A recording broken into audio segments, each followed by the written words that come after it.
I am Jimbo Paris, and you are listening to The Jimbo Paris Show.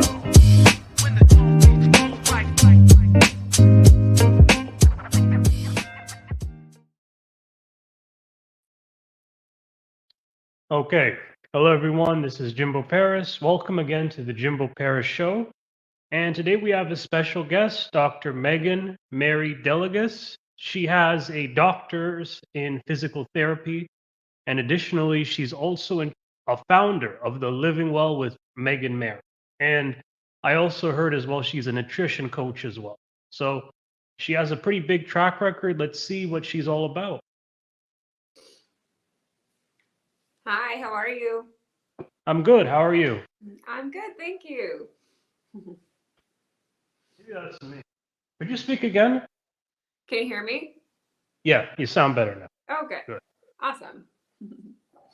How are you? So I'm good. I'm good. How are you today? I'm well, thank you. Nice. So can you kind of give me a bit of a summary of what you do? Yeah, sure. In my physical therapy world, I've had a transition of many jobs over the past years because of the pandemic, but at this current time, I'm a women's health physical therapist. So what that looks like is helping women experiencing more women-specific issues such as postpartum complications or even just recovery, help women get back into their best versions of their body. And what that can look like is doing a formal assessment, manual therapy, exercise therapy, nervous system management, prescriptions, and nutrition, like not supplementation so much as supplementing their care with nutrition guidance. And then anything from virtual sessions will be like, we'll do anything from training to discussing lifestyle habits. And in person, I'll also do therapy hands-on and training in the New York City area. Okay. And what are postpartum complications? Anything. It could be anything simple, like just tearing of the pelvic floor, which is the lower muscles of the abdomen. And so that could be just recovering from that, helping women actually develop strength in an area where they have passed the baby. And so helping them get back from a prenatal and postpartum state to a return to activity or fitness or whatever it is that they do, whether it's their job that is more manual based or movement based or just general lifestyle goals to help them optimize their life again. Do you have any hobbies?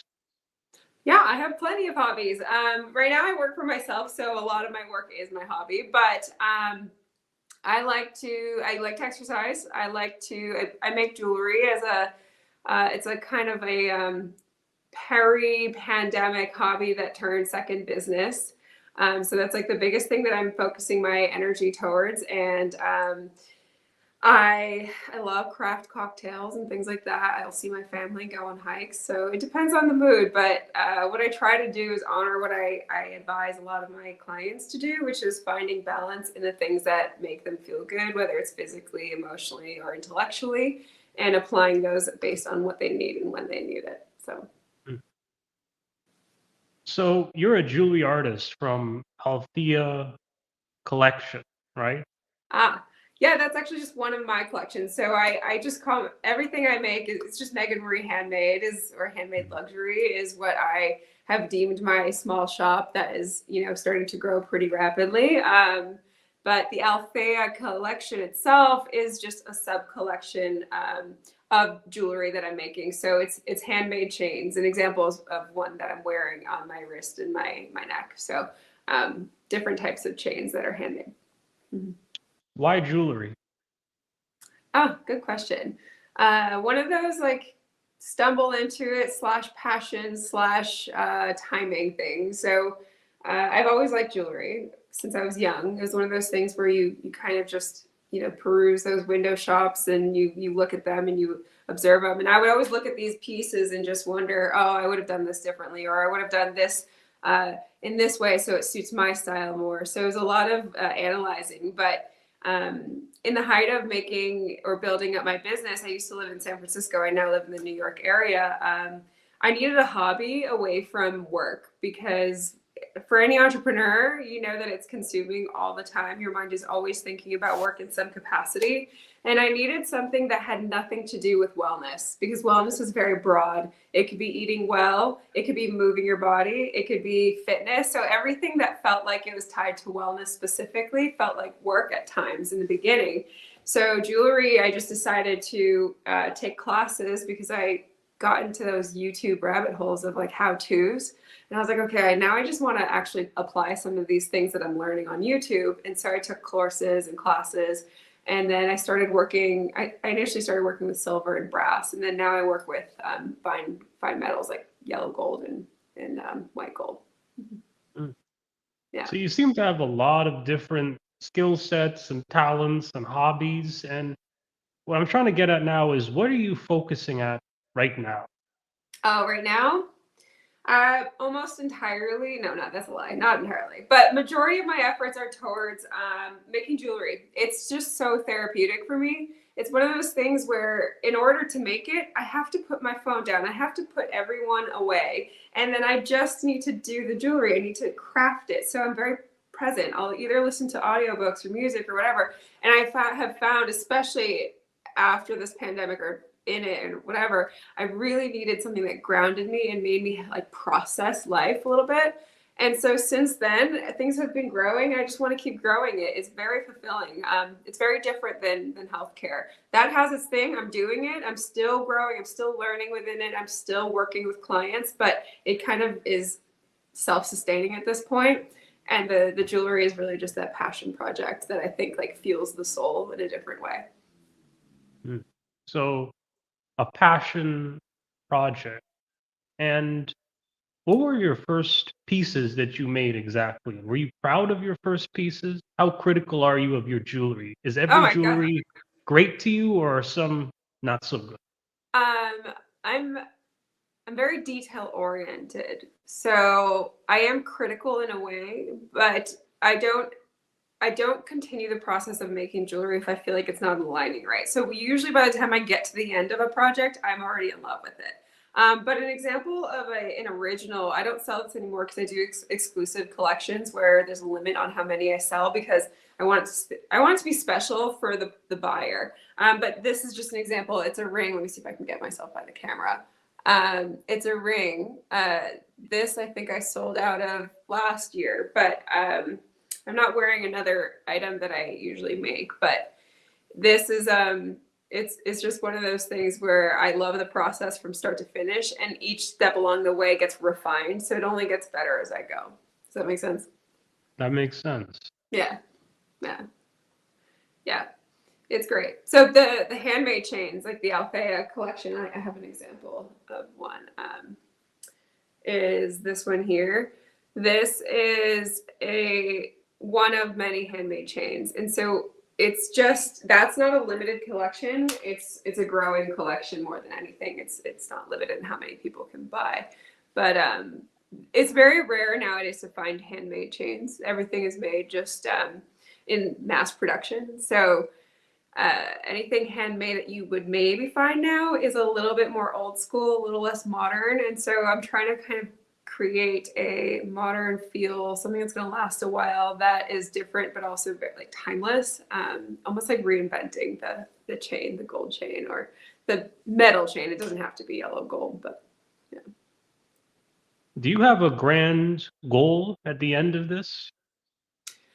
Oh, of course. But I try to keep it not too firm, not too rigid, because so many of my goals have changed for the better. So the harder that I try to grasp onto a goal, the harder things become. So for example, what I plan to have kids at some point, and I would love to have various ways of being a mother and offering, contributing who I am to society. And so for me, jewelry is one of those things where if we're talking about logistically alone, it's one of those things where I can, do in the evening, and I can just start to prepare, a new design in the evening. I can do it in small bursts.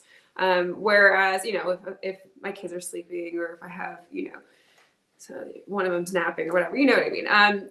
Whereas with physical therapy or virtual care, it's one of those things where if I'm not present, I will not be able to work or earn money or be with my kids. So it's like this trade-off. So for me, my goal is really to create a lifestyle where I can be the best version of myself, whether it's finding this balance of wealth, not money wealth, but energy and time and creativity and presence. So a wealth of all those things for me feels like I need to create a lot of different things and have different projects. And that's just the way my brain works too. I can't just do one thing. So I don't know if that answers your question, but if that's my bigger grand goal is to have a balanced life. So growing chains and jewelry and making sales on those through social media and through interviews is just one of many ways that I can do that. I'd love to travel one day and use my travels as inspiration for jewelry or other items that I might make for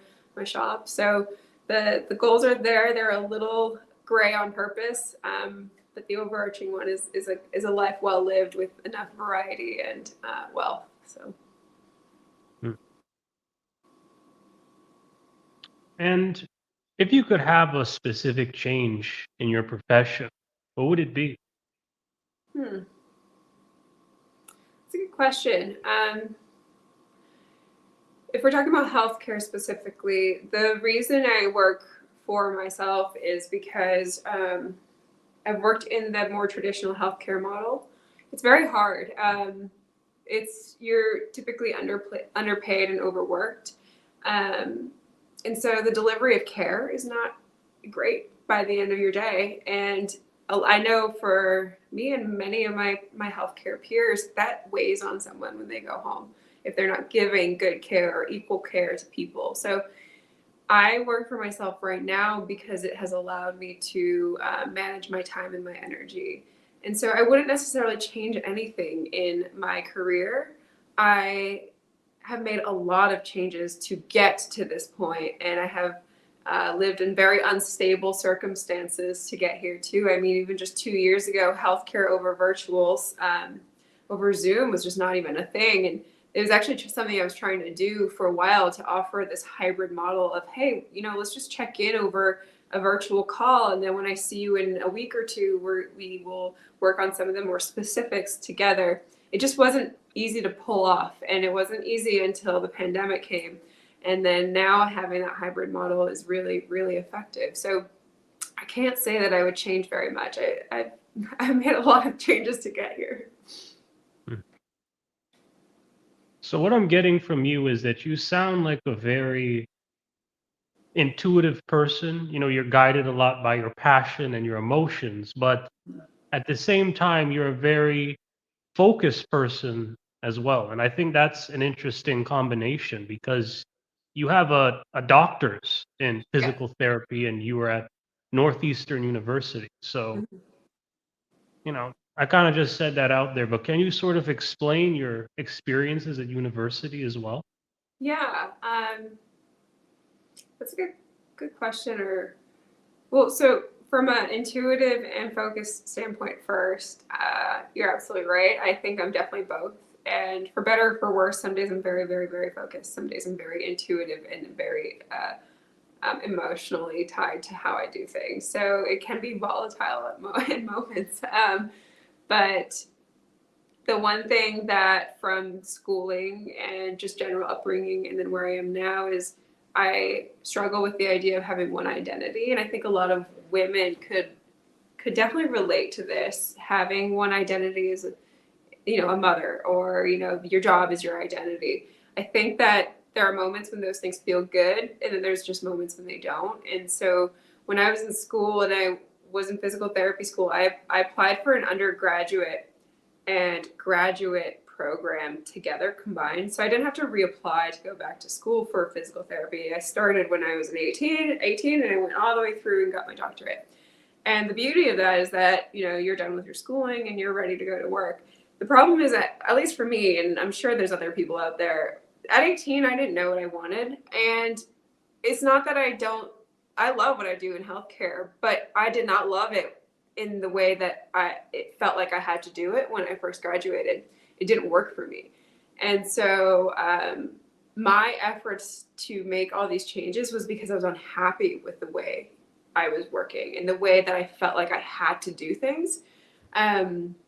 So schooling itself was incredible. I was really lucky. I had a combined program. It was in Boston, and that's really like a healthcare hub of the United States, at least from a hospital setting. And the school itself allowed for about a year total, spread out into chunks, of work experience throughout your schooling and full-time work experience. So no classes, just working in different areas of physical therapy. So the experience was there by the end of schooling. So another thing that's great for the resume, but really getting back into the actual workforce and doing that with the doctorate, it was hard. It was very hard because it was a lot of work. And it's not that I don't like to work. I clearly like to work. It's just that there was this lack of equilibrium for me, at least, where it felt like it was all work and not enough emotional rest. Caregiving can be a lot of emotional giving, and not knowing how to manage that myself and how to recover from it was something I struggled for a very long time. And that's kind of why I am where I am now. I get a lot of recovery from things like creating jewelry. It's where I get my peace. It's where I can rejuvenate and then be a better clinician. So all those things really tied together, where there was an intuitive aspect and there was a really goal-oriented aspect to leaving the traditional healthcare workforce. Okay. And the next question I have for you is, what is the biggest challenge of being an artist? And sort of taking that, give me a bit of a gist of this idea of the equilibrium you mentioned too, because I think both of those points can lead to a really interesting answer from you. Yeah. So the challenges of being an artist, I would say creativity, for at least for me, it comes when I'm relaxed. And so we know what life is like. It's not always relaxing. I would argue that sometimes it's mostly not relaxing. So to be an artist, at least for me, I'm definitely just speaking for myself here, I need to be in a certain headspace to be able to create or to feel, this like wanderlusty like feel of like, travel and inspiration and things that would inspire my actual jewelry. I don't get that all the time. And when I'm not in that headspace, I'm getting better now at recognizing when it's stress that's interfering with it, but it can get in your head as to like, why am I, why do I feel so blocked right now? And I would say that that's probably my biggest struggle from an execution standpoint. I think from an artistry perspective, I think it's a little more challenging for people to get recognized, to be appreciated for art. A lot of people want things quick at this point. They want things less expensive.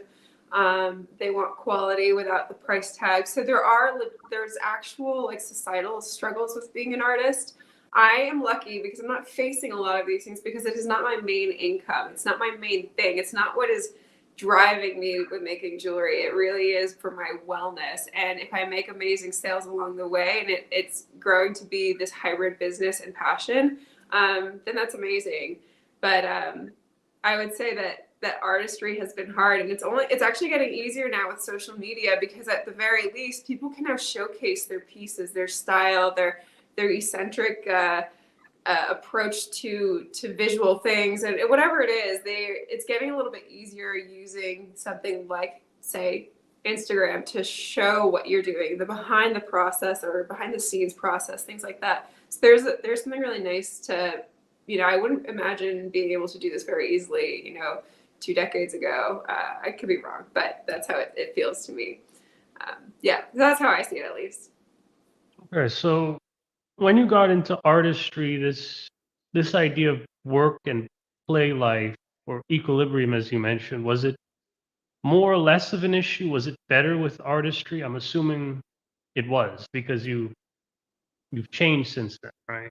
Yeah, for sure. I think everything is an ebb and flow. So that's probably my biggest struggle right now, is dedicating enough energy towards this jewelry. I'm pointing here. There's jewelry here. And then maintaining the energy for healthcare. And it could be different if I was working in a facility and I didn't have to think about this area here, but I do because I still have to manage my business. And so honoring both is really challenging at times. Now, I will say at the height of the pandemic for me, I had to transition from being an in-person exclusively clinician in another state and city, and then moving across the country, which I had already planned to do. So the timing was great and challenging at the same time.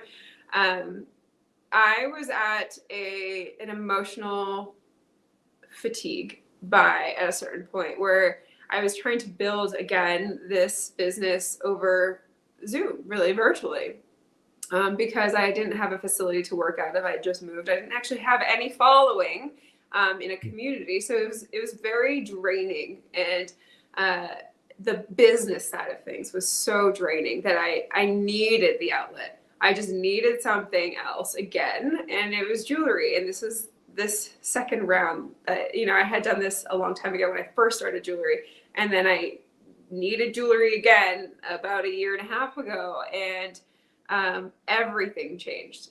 Truly, everything changed when I walked into the door of the studio that I was going to be working out of, making designs out of. And the reason is because creating and anything visual or making things with my hand has always come naturally to me. I'm very lucky about that. And so there was this innate confidence and peace with it. It didn't feel forced either. It's not like I wasn't trying to sell jewelry. I was just trying to get out of a really difficult emotional state. And it was just so nice for me. It brought so much peace. And I really am a believer in energy and in the way that when you're at a certain energy state, when you are calm, when you are feeling good, it does transcend into everything else that you do. So quite literally within a month of starting this jewelry round 2 in the New York area, my PT business just naturally grew really fast too, with a lot less effort. And I was already doing fine, but the energy was just like killing me. And then everything changed where it became almost effortless on both accounts. And then the jewelry just sold itself quite literally. I just posted those things on social media and people were buying. And I was like, okay, well, now I'll have to make a shop. Okay, cool, great. I'm making a shop and now people are selling, are buying. And now I need to learn how to fulfill multiple items. Okay, wow. Okay, now, so it's been a very fun experience and very transformative for me. And so from what I'm getting here is that your greatest skill was sort of your ability to be sort of a salesman or better yet, a saleswoman in that regard, and sort of selling your products to other people, right? I think so. I don't think it was intentional. I mean, of course, when you're trying to sell healthcare, there's this ethical line where I'm not going to sell something that's not necessary or that's not effective or it's not evidence-based. At least that's how I practice. So from that end, I had to be a salesperson to get people to work with me, but I value the care that I give. So in some ways, it wasn't salesy. It was just, I was making sure I was staying within my moral boundaries, my moral code with it. But with the jewelry stuff, I would definitely say there was a natural sales process. And again, I think it was because I wasn't forcing it down people's throats, like buy this, buy this, buy this. It was, hey, this is what I made for myself. I'm really in love with it. This is how I did it. How cool is that? Just sharing it. And then I think that had brought a bit of interest in like, oh, I kind of want one. I'm curious, or can you make it with this, like this chain instead? And it's just been almost like what feels a bit collaborative with the people that I share this with, which is primarily on social media. Even yesterday, I made these new earrings, and on my Instagram stories, I asked people, do you like it this angle or this angle more? And I polled them, and the winner is the one that I ended up choosing in terms of how I would display it or use it. So it still feels like there is a lot of collaboration in how I'm making my pieces. But first and foremost, I honor the designs that I would wear for myself, because this is still for me to really enjoy the process of creating. Now, we talked about sort of your best skill, but what's a skill that you may want to improve on more, you think may need more work? In jewelry? In regards to your general business experience, yeah, Oh, yeah. jewelry, anything. Oh, so good. That's actually a great question. That's not where I thought you were going with it. I thought you were talking about like an actual skill, which we could talk about too. But Yeah. for me, consistency is actually very hard with business. I have like the classic creator brain, which is dive in, very interested, very invested until you're not, and then you can't focus very well. So creating systems to allow for consistency, I think, is especially hard for me. And it was hard even when I just had my PT business, not because jewelry is all of a sudden in this, now I have to juggle more. That is part of it, but I struggled with it in just the healthcare side of things. A thousand different hats for any entrepreneur is being worn, and trying to pick which one to wear when and how to minimize the time wasted trying to transition is not a skill set that I am very good at. I've gotten better at it, but I think some people are just far better at it than I am. So that's the kind of stuff that very much creates turmoil emotionally for me. The why can't I just get the simple task done every single day like everyone else can, you know? But I know I'm not alone on consistency. People struggle with it in various areas of their life, but it definitely feels apparent for me in business. And who sort of inspired you to pursue your career today? Well, I did grow up. I'm a first generation American, so my parents are from Europe, and they're entrepreneurs. My father was, and is, and I would say seeing that is probably what had allowed me to be open to the idea. However, my father was never one to push me on being an entrepreneur, so it was not like he inspired me directly. I think he just gave me a glimpse of what entrepreneurial life could look like. And if I decided to do anything with it, that was on me. And to be honest, the only reason I'm doing entrepreneurial things is because I really did not like my career in the traditional healthcare model. It took a long time for me. There's this transition, this phase that I like to see it is I was just running away from something I hated. And I did not know how it would look or what it would look like or what would work for me. All I knew was I just didn't want that thing, which was working in in-network clinic, seeing 16 plus folks every single day, not being able to have enough time to go to the bathroom, not enough time to grab lunch or to call doctors to ask for certain details of a patient, and all these missed calls, and and then being so tired at the end of every single day, I didn't even want to interact with my partner at the time. And so all I remember is not wanting to do that anymore. I just didn't know what I wanted to do. And that was very hard too. I'm sure there's many people out there who have been in moments where they're like, I just don't know what I want to do with my life, but this is not it. And so I would say the first couple of years, leaving that model was just me running away from something I didn't like. And it has transitioned into, building something that I enjoy. And jewelry especially is actually pursuing something out of love, not leaving something I hate.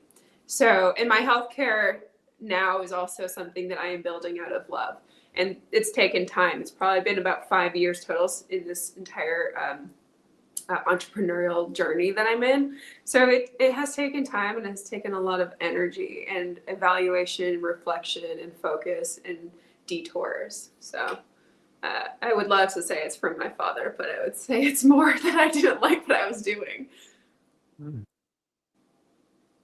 Now, all of these things I think require a lot of self-awareness, and to sort of leave an environment that you don't like, that requires, in my eyes, a lot of confidence. So how did you sort of begin to build that self-confidence in yourself? Oh, I think there was confidence in some ways, and then in other areas there weren't. I was still a somewhat novice clinician, and in healthcare in particular, you leave your graduate school with a degree and you pass your boards, and you know everything you need to know, but it's experience that really makes you a good clinician. Of course, there's soft skills too. I knew that I had the soft skills and I knew I had some experience. And so my confidence in having years under my belt was not there. With that said, I am a very intuitive person. When I used to work in clinic, for example, I would be treating someone with some sort of hip injury, or hip injury. And I would remember doing things with them, and I would always be skeptical of the why I do anything. My whole life, why am I doing this? Is there a reason for it? Is this one of those things that you're just told is the way it's done, or is this based on fact, truth, evidence, blah blah blah? At least in healthcare. And I remember I'd be working with these patients, and I would say, this is not how I would treat myself if I was the injured one. And how I would treat myself is I would modify exercise. This is not like a post-surgical or post-car accident type of person. This is someone who just like has hip pain, for example. There's different types of diagnoses. And I would modify my exercise. I would work around it, and I would slowly work through it. And everyone around me was not practicing in this way, even if maybe they thought that way. Everyone was in their hamster wheel of this is just how it's done. And so I had this intuitive sense that we weren't doing it right. And so that's where some of my confidence came from. It didn't start to solidify until all those things that I thought about years ago were becoming more and more proven through studies and other clinicians and experts vocalizing it, that I felt validated in it. So my confidence was that I had it, but I wasn't validated and strong in it until years later. So now from like a risk perspective and a confidence to just go out and do my own thing, I think I put myself in the fire, because I left a job and I only had a few $1,000s in my account, and I was like, I'm just going to figure this out. Because at the end of the day, if I really needed to, I could just get a job somewhere else as a physical therapist. At that time, it was in demand, and I could have probably gotten a job. So it was a little risk taking, a little bit of like, let's just see. Like, all I know is I don't want to do that, so I'm just gonna have to do this. It's almost like when you're backed in a corner, you have no choice. That's how it felt. Now, you sort of built yourself up to this point, and you sort of want to give back to people, and especially women in need. So the next question I have is, how do you help others, and what services do you specifically provide? Yeah.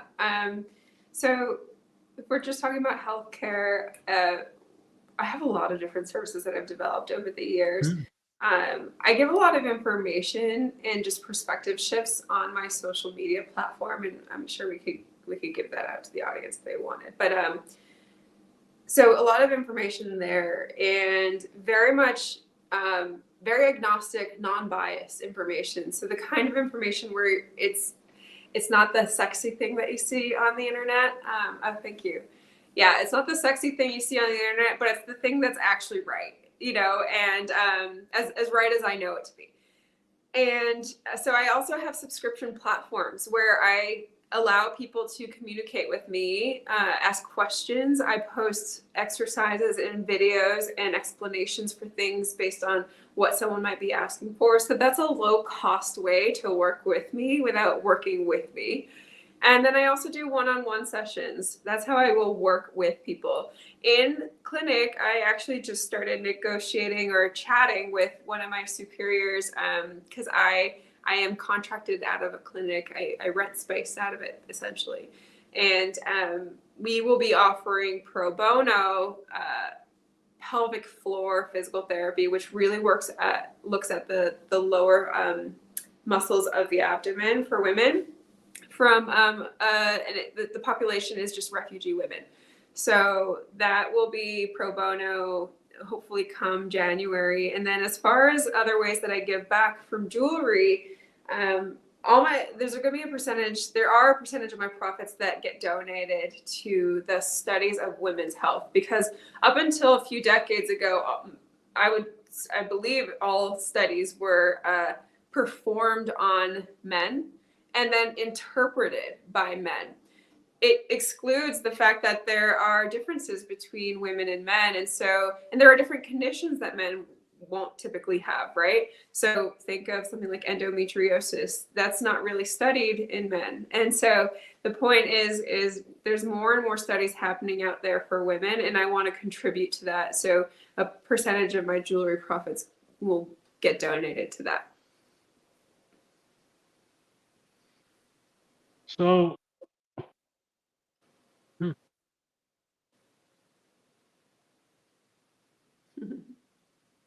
and sort of, how do you think your education in college has kind of helped to carry you through this other career that was sort of mentioned with that website we brought up? God, I don't know if it did, to be honest. Of course, college teaches you things like how to work hard and how to be focused and how to, figure out answers to things you don't know. So of course, there's always skill development under the radar in anything that we do. But to say that it just, for example, taught me to work more digitally with people or to offer information through a community platform, like that stuff was definitely not taught at all. I would say that might be something in the schooling now, but it definitely was not when I was there. So a lot of the services, at least from a digital perspective, that I offer is in an effort to just educate. And how do we educate? I just find different ways to do it: videos, social media. I write blogs, and so it's really just trying to bridge how I like to communicate and showcase and learn.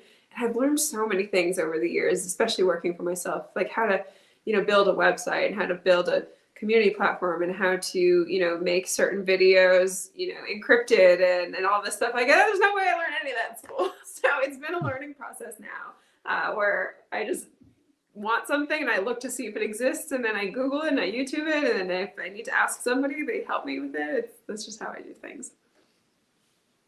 So what I'm getting is sort of, and you could correct me if I'm wrong, college did help a lot, but it wasn't in the way that you were expecting it to help.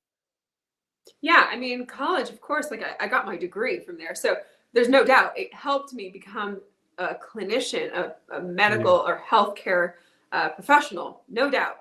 If we're taking out the foundation of why I went to college out of that, and then did it teach me other things, I think a lot of the things that I had learned really has just been out in the field of just like, okay, how do I want to do things? This is just it just works for my brain easier to do it like this. So I would say college just taught me what I needed to know to be a clinician. And of course, maybe some things that I didn't think I learned then, but most of my extras have been outside of school, without a doubt.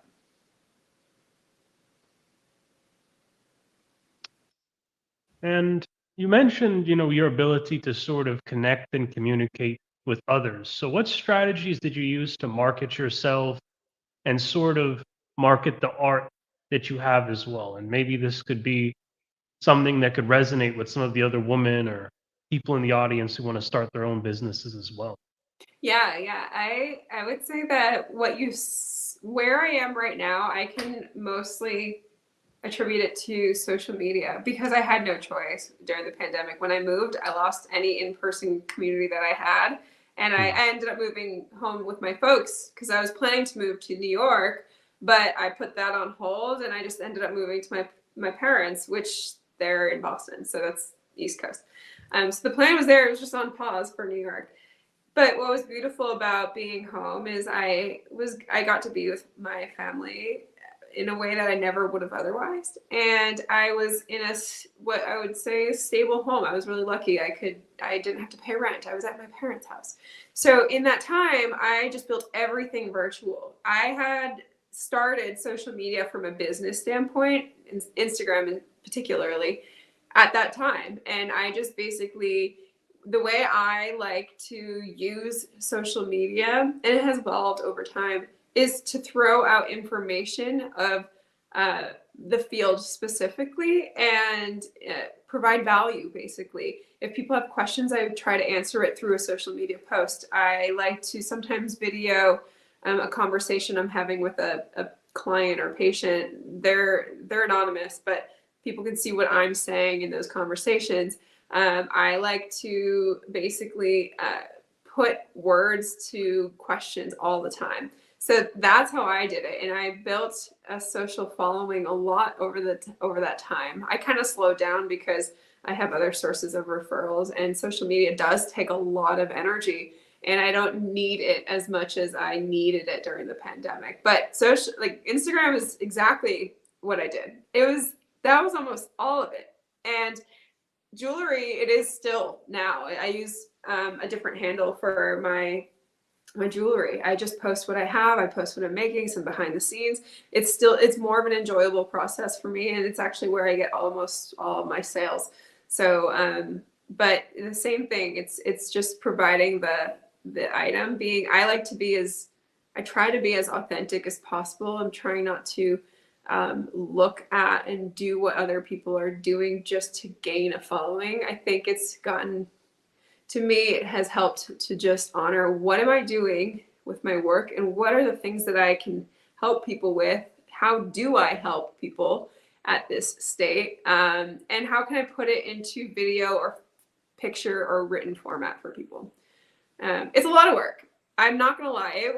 It's exhausting sometimes to do the social media thing, but it has proven very effective for me. This is a question that's been bugging me a little bit, but was there any specific reason for taking that main image that you took, holding the jewelry in the way you did? Oh, yeah, the one that's in my background right now. Yeah.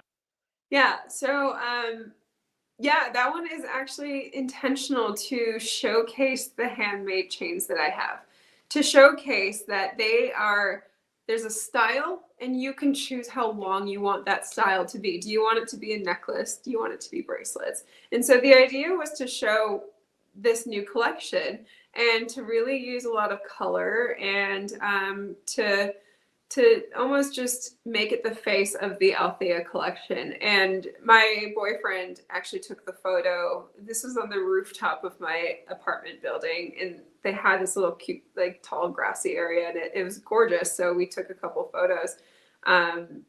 But being a model of my own jewelry is a newer thing. It's really fun. It's a lot of effort. It's a different type of brain. But yeah, the inspiration was to showcase the chains in a way that's kind of real life, and just make it obvious that this is about chains, because I had a lot on my wrist and on my neck too.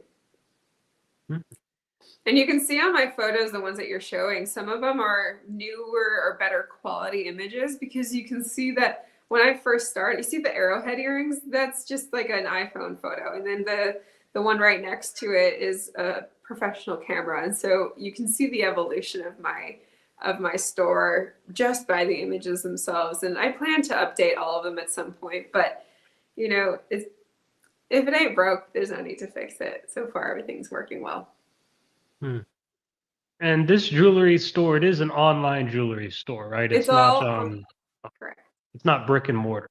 No, I think one day I would like a brick and mortar, or at least I would like a studio that I work out of that also houses my jewelry.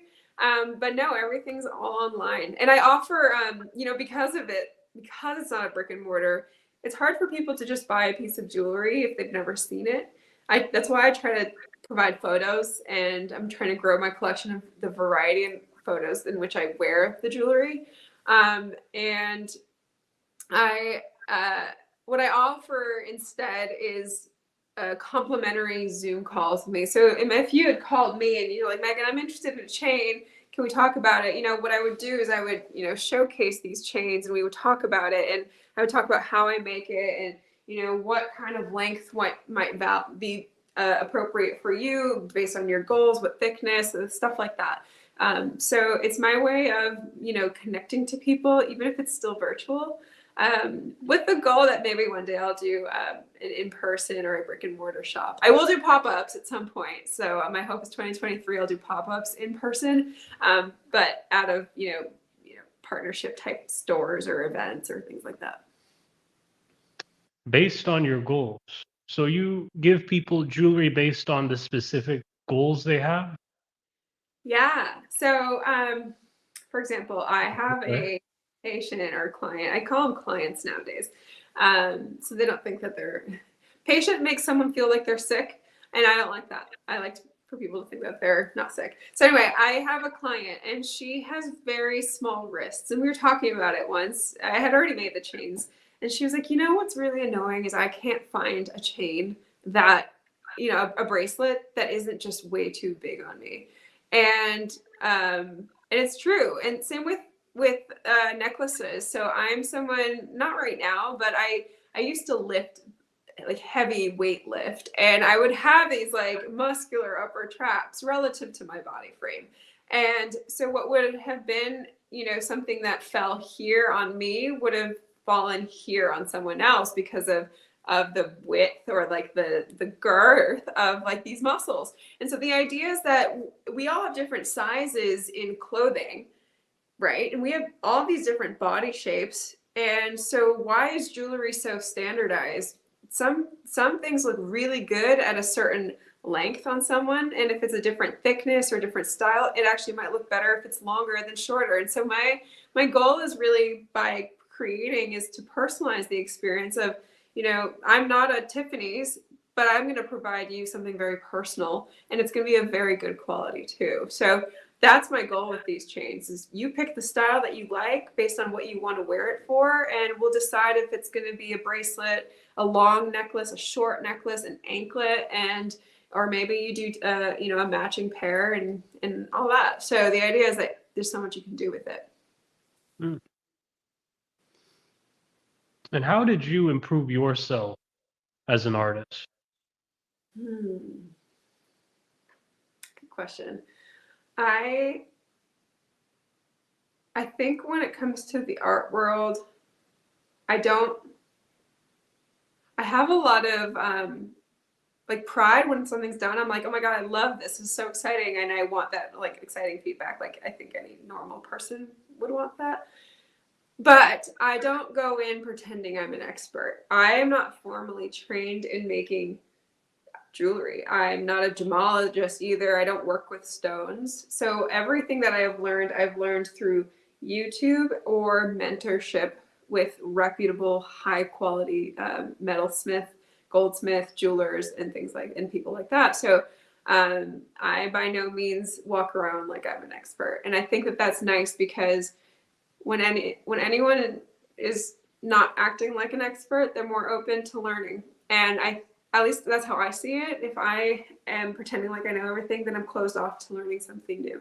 So I try very hard to have some humility in what I know and what I don't know. It works sometimes in some areas, and then not great in other areas. But And when can you finally say you are successful? And have you finally said that, or are you still looking to say that in the future? oh, that's a very good question. I redefine success all the time. For me, it's that wealth we were talking about. So I've had moments, without a doubt, where I'm extremely successful. I have stability in my income, and I have free time, and I have family that I love, and I have, creative outlets. So I will say I am probably luckier than most. I will also say that, as any entrepreneur knows, there is a lot of ups and downs with creating a business and or two.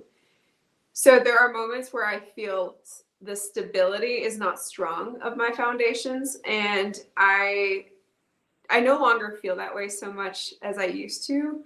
At this stage for me, it's now, how do I balance these businesses with a nice social life and healthy activities. And so I do all those things, but sometimes I'm very skewed. I'm only working for 4 weeks, or I'm only not working and I'm cooking really healthy meals, or I'm being really social and I'm creating beautiful connections with people, but I could probably be working more. So for me, success is when there's at least a pretty good equilibrium of everything, even though we know that's pretty elusive.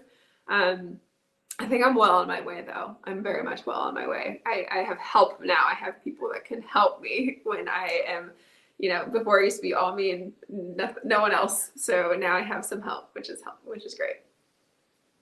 Excellent. Yeah. And how would your friends describe a person such as yourself? I've had some recent compliments where, and I love this. It feels right for me because they've said things like that I have it all, and that I am creating, and I also have a business, and I am dictating my time, and I am pursuing really ambitious things. And so for many people, at least in the New York area, that's like the dream.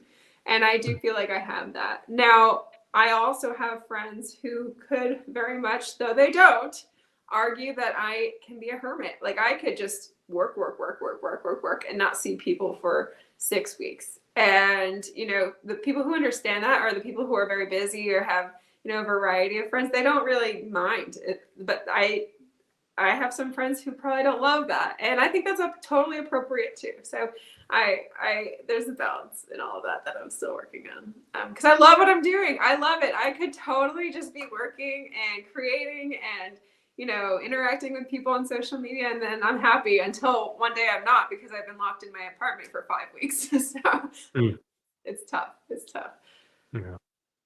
That seems to be the life of most entrepreneurs, right? Yeah, I'd say so. I really hope, I don't know who said this. A while ago, I heard someone say some variation of like, if you feel like you're incredibly imbalanced or confused or just like struggling a little bit, then what that might just be saying is that you're at the beginning.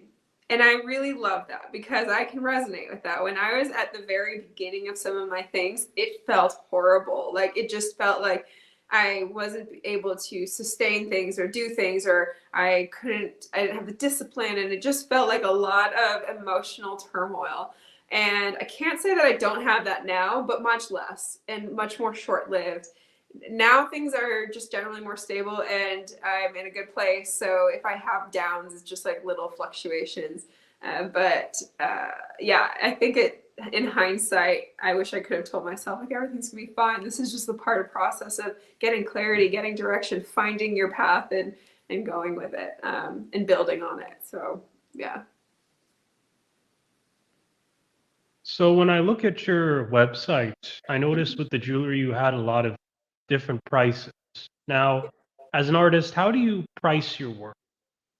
That's such a good question that I'm still figuring out, to be honest. But at the very least, what I know, it is like my PT healthcare business. I try to stay within my moral bounds, meaning I primarily focus on the weight of the gold. And if it's more weight, the price is more. I am not like a Tiffany's, for example, where the brand alone warrants a nice price tag. I am entirely based on how much the piece will weigh. So for now, at least. So is that why you call that other one oh, I thought that was kilo. Okay, so you price it off of weight mainly? Yes, exactly. So, for example, the Hira chain, the one that I'm actually wearing right now, is the one on the screen there. That one is less in weight. So, if you were to actually put it on a scale, 18 inches of that on a scale next to, say, the one that's right next to it, the Drea chain, that one is heavier by default of just like the way that the links are. If we put both of them on a scale, the Drea is just heavier. It's just more gold. So it's priced accordingly. And you can see the Hira chain is from $665 and the Drea chain is from $730. And that's just dependent on the length that you choose. So pricing jewelry based on weight, is that sort of the common practice of most jewelers? It can be at the very, yes. There might be other things that they factor in, such as maybe the time it takes to make something, or if they have overhead like brick and mortar. And so there are influences to pricing. I think the beauty of Me being not having a brick and mortar is I only focus on the weight. Some things definitely take more time for me to do, but I have streamlined certain types of systems so that they take less time. So I really try to honor that, and minimize all the factors that go into the price point. Sometimes I might price point in like packaging, but I don't even do that anymore because it's just part of buying a piece. If you're getting something from me, you're getting all the packaging too. And so again, I'm only doing it based on gold weight. And what's the best piece of jewelry you've ever created? And do you have it listed here in the shop? Yeah. To be honest, it's the one I'm wearing right now. The hero chain on that photo. I'm extremely biased towards it. I love it. I think it's one of those chains where it looks different. I'll show you. I have a bunch of other ones. The hero chain is the one I'm wearing, but I have a lot of different styles. But the hero chain, it's like your first child love. Is one of the early ones that I made. And I love the way it sits. I love the shape. It's more unique. It still has a bit of a daintier feel compared to some of my thicker chains that I have right here. And I wear it with everything. I never take it off unless I'm putting on another chain. And I sleep with it and everything. So I'm very biased towards it. I'm in love with it. And so far, anyone who's bought it has loved it so much they plan on buying the bracelet version of it, or the necklace version if they got the bracelet. So the feedback has been really positive, and that's all I care about because I want people to love what I'm making. Again, it's a passion project. I take a lot of pride in creating something that I want to wear, and if someone else loves it too, then 10 times better. It's amazing. Okay. Now, this has been, an excellent interview. I've learned a lot about jewelry and a little bit about physical therapy as well. And just to end this off, I have a few more questions. How can people, first of all, reach out to you? Yeah, sure. For physical therapy or just wellness in general, social media is honestly great because it has all my contact info, my websites, and all that stuff. And almost everyone's on social media. So you can find me on my Instagram account at Megan Marie _PT. So MEGANMARIE _PT. And that's my healthcare wellness page. My jewelry page is, yeah, perfect. So yeah, if you click the link, you can find a way to schedule me. You can email me, etc. And my jewelry page is Megan Marie, same spelling, MEGANMARIE.handmade.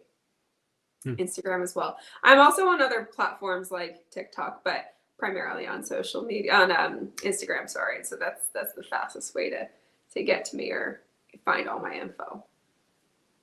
Okay. And do you have any final advice you would like to give to the audience before I let you off here? Oh, yeah, I'm sure. I think as someone who has been through the ups and downs of trying to find identities and a place in a world that is either work oriented or stigma oriented or a certain way of being, I would say I would encourage people to spend a lot of time reflecting on what feels right and trying to very slowly honor that and work your way towards just something that feels a little out of reach really slowly. I always tell people, if you just learned how to, I don't know, play golf or salsa dance, and you spent your time once a week or every other week taking lessons for 30 years, you'll get so much better over that time. Instead of trying to do it so perfectly, or like learning a language, instead of trying to do something so perfectly every single day and so consistently, do it with a lot less expectation of like intensity and spread it out over a long period of time, and trust the process of the ups and downs too, because nothing worth having is easy. Right. Well, thank you again, Mrs. Delegas. This has been an excellent interview. Thank you. No problem. Thank you so Now, much. just for a few quick shout outs here. So the first shout out I'd like to give is to LifeWork Systems. This is Judy Ryan. She is our partner. She is essentially an HR superstar. She goes into big corporate businesses, improves the workforce within those businesses, and in general just creates a better collegial environment. The next thing I would like to get into is our YouTube channel. I think we're at 102 subscribers now. So thank you again for reaching out to us, subscribing, ringing that bell. Please continue doing that.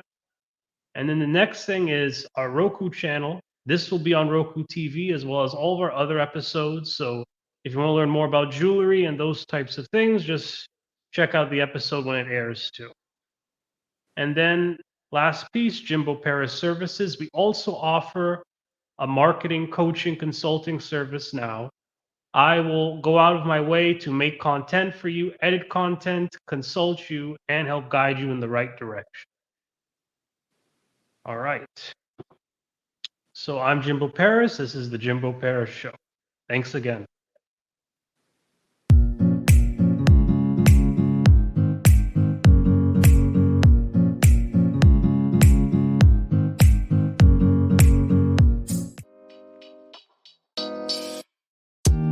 Thank you for listening to the Jimbo Paris Show.